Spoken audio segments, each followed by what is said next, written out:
Oda vient d'annoncer des informations très importantes pour One Piece, des informations qui vérifient pas mal de théories et surtout il introduit pas mal de nouveautés. Vous voulez savoir pourquoi Tama est la méchante? Vous voulez savoir pourquoi Ryuma est le portrait craché de Zoro? Ou l'inverse? Pourquoi les sourcils de Sanji ne cessent de changer de sens? Ou même pourquoi les nouveaux amiraux ont ce nom? Et bienvenue sur Rêve Télé Nakama. Mais avant de commencer cette vidéo, on a une toute petite information à vous faire. C'est que ce soir, comme tous les vendredis soirs, on fait un quiz sur Twitch. Ce sera à 20h30 et là ça va être spécialement sur du One Piece. Donc n'hésitez pas à venir nombreux. Comme d'habitude, on va s'amuser. On va pouvoir participer également parce que ce sont des Nakama qui ont fait des quiz, donc ça va être super drôle. Sympa. Si vous voulez arriver avant nous ou vous dire que vous êtes plus fort que nous sur One Piece, je vous défie. Eh ben venez. En attendant, place à la vidéo. Allez, c'est parti. La lignée de Zoro.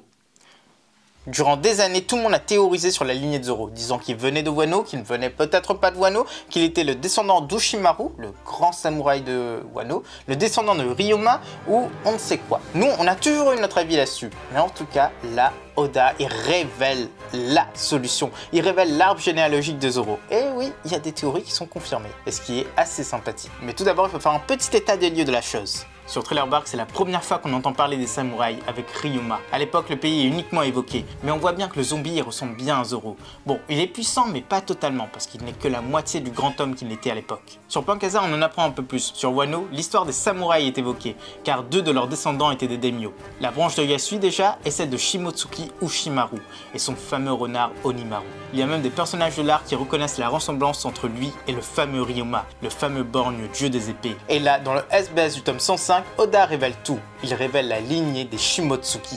Au commencement était...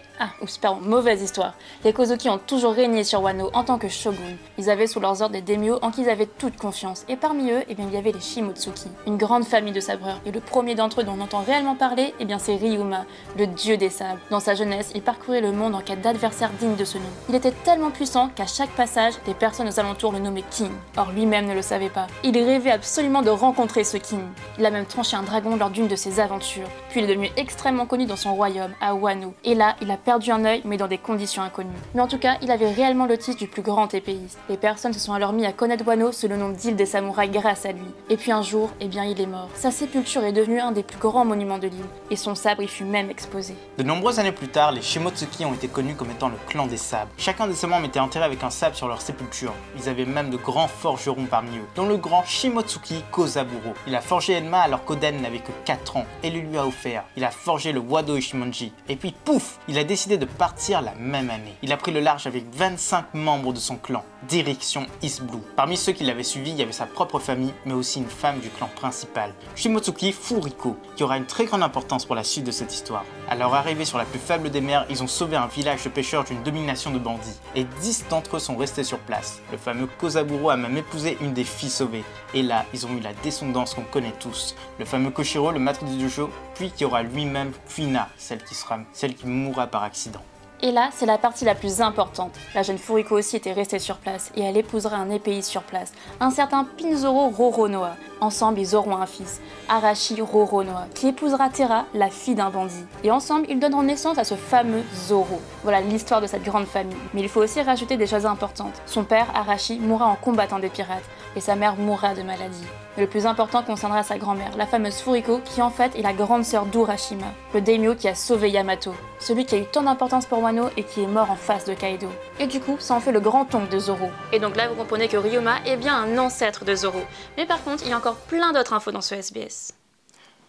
Et les Nakama, n'oubliez pas qu'il y a un quiz spécial One Piece ce soir sur Twitch, donc n'hésitez pas à nous rejoindre, le lien est en description, il est en commentaire. Si vous voulez prouver que vous êtes plus fort que nous à One Piece, venez. Et si vous voulez juste vous amuser, venez aussi. Numéro 2, les Kurozumi. L'un des plus grands méchants de Wano est bien Orochi, et il vient du clan Kurozumi, et c'est bien connu que ce sont tous des méchants là-dedans, oui. Tous. Tout d'abord, il y a leur fameux ancêtre, dont on ne connaît pas le nom mais qui a voulu le titre de shogun.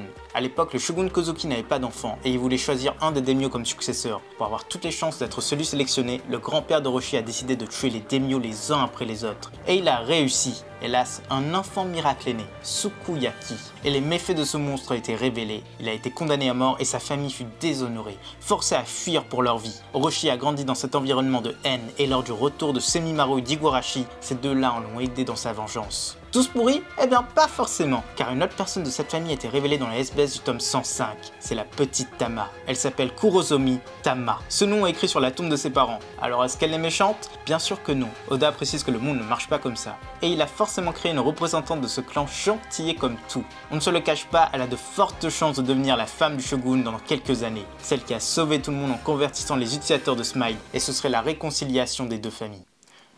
Numéro 3, les Smiles. Une des choses non évoquées à la fin de l'arc Wano est le cas des Smiles. Beaucoup de personnes pensaient que Chopper pourrait mettre un terme à leur effet secondaire. Et nous, on ne pensait pas ça du tout, ça aurait été bien trop facile. C'est comme dissocier un fruit du démon de son utilisateur. Et Oda le confirme, c'est totalement impossible. Tous les empoisonnés continueront de rire toute leur vie. C'est une chose irréversible. Du coup, l'équipage de Kid s'est mis à rire pour accompagner leur vice-capitaine. Ils ont décidé de devenir une bande de joyeux pirates. Numéro 4, les sourcils.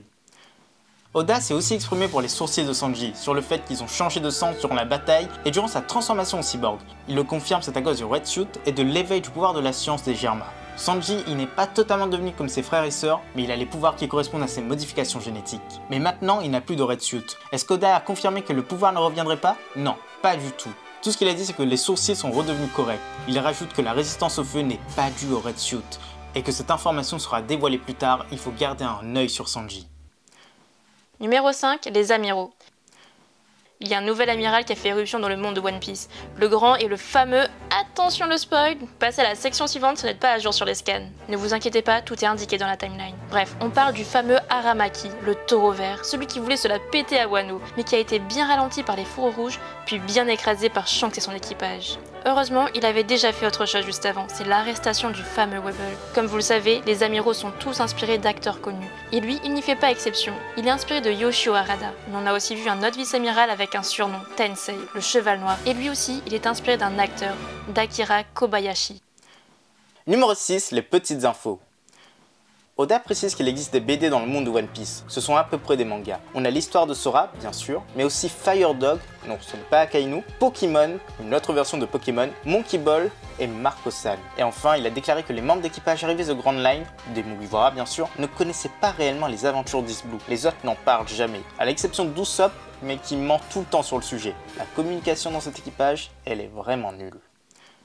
Numéro 7, les infos du One Piece Magazine et autres. Et pour finir cette vidéo, outre les SBS, le One Piece Magazine 16 est sorti au Japon.